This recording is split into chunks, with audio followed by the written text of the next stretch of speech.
ورحمة الله وبركاته نحمده ونصلي على رسوله الكريم أما بعد فقد قال تعالى في كلامه المجيد فصل لربك وانهر وقال النبي صلى الله عليه وسلم يا أيها الناس على كل أهل بيت في كل عام أضحية أو كما قال عليه الصلاة والسلام আলিমদাদ ছাত্র পাঠাগার ও আকাবির শিল্পগোষ্ঠী কর্তৃক আয়োজিত আজকের এই সাংস্কৃতিকমূলক অনুষ্ঠানের সম্মানিত সভাপতি, সুদক্ষ বিচারক মণ্ডলী ও আমার সামনে উপস্থিত অত্র জামিয়ার সকল তলাবায়ে কেরাম, সকলকে জানাই আন্তরিক শুভেচ্ছা ও মোবারকবাদ। প্রিয় উপস্থিতি, আজকে আমার বক্তৃতার বিষয় হলো কুরবানি। আমি তিনটি পয়েন্টে আমার আলোচনাকে আমি সাজিয়েছি। প্রথম পয়েন্ট হলো কোরআন ও হাদিসের আলোকে কুরবানি, দ্বিতীয় পয়েন্ট হলো বিশ্বের সায়েন্টিস্টের দৃষ্টিতে কুরবানি, তৃতীয় পয়েন্ট হলো বিরুদ্ধবাদীদের প্রশ্ন এবং আমাদের জবাব। শুরু করা যাক প্রথম বিষয়। ইসলাম ধর্মের প্রতিটি বিধানই তাৎপর্যপূর্ণ। এমন এক তাৎপর্যপূর্ণ বিধান হলো কুরবানি, যে কুরবানি সম্পর্কে আল্লামা ইবনে আবিদিন রাহমাতুল্লাহ আলাইহি রদ্দুল মুখতারের 5 নম্বর খণ্ডে 519 নম্বর পৃষ্ঠায় তিনি কুরবানির সঙ্গে এভাবে দিয়েছেন, ইসবুল লিমা ইযবাহু আইয়ামাল আযহি। পরিভাষায় কুরবানি বলা হয় যাবু হায়াওয়ানিন মাখসুসিন বিনিয়াতিল কুরবাতি। রাসূলুল্লাহ সাল্লাল্লাহু আলাইহি ওয়াসাল্লাম ইবনে মাজার হাদিসে কুরবানি পরিচয় এভাবে দিয়েছেন, হিয়া সুন্নাতু আবিকুম ইব্রাহিম। আর এই কুরবানি শুরু হয় আদম আলাইহিস সালামের দুই পুত্র হাবিল ও কাবিলের মাধ্যমে।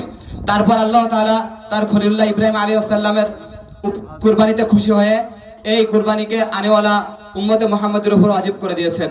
তাই তো আল্লাহ তাআলা কোরআনুল কারীমে বলেন ফাসাল্লি লিরাব্বিকা ওয়ানহার। রাসূল সাল্লাল্লাহু আলাইহি ওয়াসাল্লাম বলেন ইয়া আইয়ুহান নাস আলা কুল্লি আহলি বাইতিন ফি কুল্লি আমিন উযহিয়া। রাসূল সাল্লাল্লাহু আলাইহি ওয়াসাল্লাম অপর এক হাদিসে বলেন মান কানা সাআতান ফালাম ইউযহি ফালা ইয়াকরুবান্না মুসাল্লানা। প্রিয় উপস্থিতি, এবার আলোচনা করব বিশ্বের সায়েন্সের দৃষ্টিতে কুরবানি। সায়েন্টিস্টরা কুরবানির বিষয়ে কয়েকটা উক্তি করেছেন। প্রথম বিষয় হলো মানুষ যে রকমের অ্যামিনো অ্যাসিড থাকে, এই অ্যামিনো অ্যাসিড যার মধ্যে মানুষের 9 ধরনের অ্যামিনো অ্যাসিড মানুষের জন্য প্রয়োজন। আর মানুষের মধ্যে এই 9 ধরনের অ্যাসিড তৈরি হয় কুরবানি গোশত খাওয়ার ফলে। তাদের একটি উক্তি হলো যে ইসলাম ধর্ম ছাড়া বিশ্বের যত ধর্ম রয়েছে তারা যেভাবে গরুকে বা অন্যান্য পশুকে জবাই করে, তার কারণে তারা অনেক স্বল্প সময়ের মধ্যে কুরবানি মাংসকে প্রসেসিং করে, যার মাধ্যমে ওই মাংস খাওয়ার ফলে অতিরিক্ত রক্তচাপ এবং ক্যান্সারের ঝুঁকি থাকে। কিন্তু মুসলমান ধর্ম অবলম্বনকারীরা তারা নির্দিষ্ট দিনে তারা যে সুন্নত পন্থায় কুরবানি দেয়, এই কুরবানি দেওয়ার ফলে ওই গোশতের মধ্যে কোনো ধরনের খাওয়ার ফলে রক্তচাপ থাকে না এবং ক্যান্সার হওয়ার কোনো ঝুঁকি নাই। প্রিয় উপস্থিতি, আমরা কোরআন হাদিস থেকে এবং বিশ্বের সায়েন্সের দৃষ্টিতে যে কুরবানি তাৎপর্যপূর্ণ, সেই কুরবানি সম্পর্কে যে সময় আমাদের কুরবানি আসে তখন আমাদের বিরুদ্ধবাদীরা তারা বিভিন্ন রকমের প্রশ্ন উত্থাপন করে।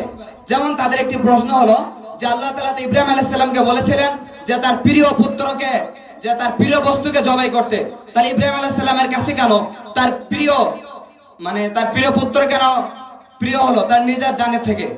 তাদের প্রশ্নের সুন্দর উত্তর হলো যে 1971 সালে যারা বিশ্বের এই বাংলাদেশের স্বাধীনতার জন্য জীবন দিয়েছিল, তাদের কাছে তাদের নিজের জানের থেকে বাংলাদেশটা কেন প্রিয় ছিল?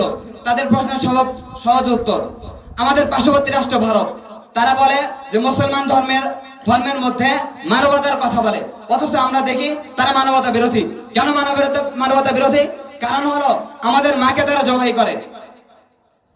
তাদের প্রশ্নের উত্তর হলো তারা আজ আমাদের দিকে আমরা যখন পবিত্র রমজান মাসে দীর্ঘ 1 মাস রোজা রাখে, তখন কি তারা আমাদের সাথে তালে তাল মিলিয়ে 1 মাস রোজা রাখে না? তারা আজ মানবতার কথা বলে, অথচ মানবতার শিক্ষা দেওয়ার কথা তো তাদের গুজরাটের মোদী, নরেন্দ্র মোদীকে। আমরা দেখেছি যে সময় বাংলাদেশের মধ্যে, বিশ্বের মধ্যে বিভিন্ন ঘূর্ণিঝড়, বিভিন্ন সাইক্লোন আসে, সেই সময় পানি ভর্তি হয়ে যায়, তখন আমরা দেখেছি ফারাক্কার বাঁধকে তারা ছেড়ে দেয়, যার কারণে বাংলাদেশের খেটে খাওয়া কৃষক মজদুর তাদের ঘর বাড়ি ডুবে যায়, যার কারণে কয়েক মাস যাবত তারা ঘর ছাড়া থাকে। অথচ তারা আজ মানবতার প্রশ্ন ছুড়ে দেয়। স্পেন বলে যে মুসলমানরা নির্দিষ্ট দিনে এত করে কেন গরুকে জবাই করে? আমরা বলি তোমরা যখন হোলি উৎসব উপলক্ষে হাজার হাজার তিমি মাছের রক্ত দিয়ে তোমরা যখন হোলি খেলা করো, তখন কি এটা মানবতা বিরোধী হয় না? তখন কি এটা পশু হত্যা হয় না?